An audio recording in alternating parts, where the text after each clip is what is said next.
এই স্লোগান নিয়ে আজকে ওয়ার্ল্ড ক্যান্সার সোসাইটি বাংলাদেশ এই বিশ্ব তামাক মুক্ত দিবস পালন করছে।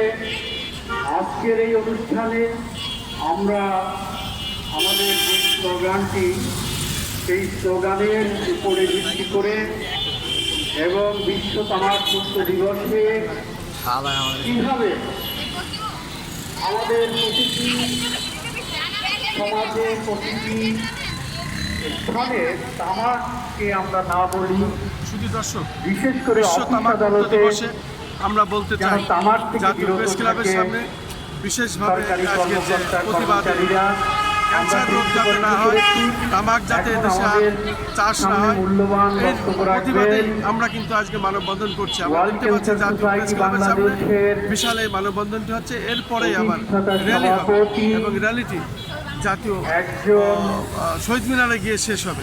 আমরা দেখতে পাচ্ছি ছোট ছোট কল্যাণে নিয়োজিত ব্যক্তিত্ব, বিশেষ করে তারা তামাকের প্রতিবাদে, বিশেষ করে আমাদের প্রতিবাদে যে কোনো ধূমপান দেশে বন্ধ হোক এবং সেই লক্ষ্যেই আজকের এই র্যালি। আমি চাই যে আমরা কেউ ধূমপান করব না এবং মাদকাসক্ত হব না, তামাক চাষ করব না, তামাক চাষ করতে দিব না এবং উদ্বুদ্ধ করতে দিব না তামাক চাষে এদেশে। মাননীয় প্রধানমন্ত্রীর প্রতি আমি বিশেষ দৃষ্টি প্রচার করছি যে আপনি বন্ধ করুন, বাংলাদেশে যত আর তামাক চাষ না হয় এদিকে আপনি লক্ষ্য রাখুন।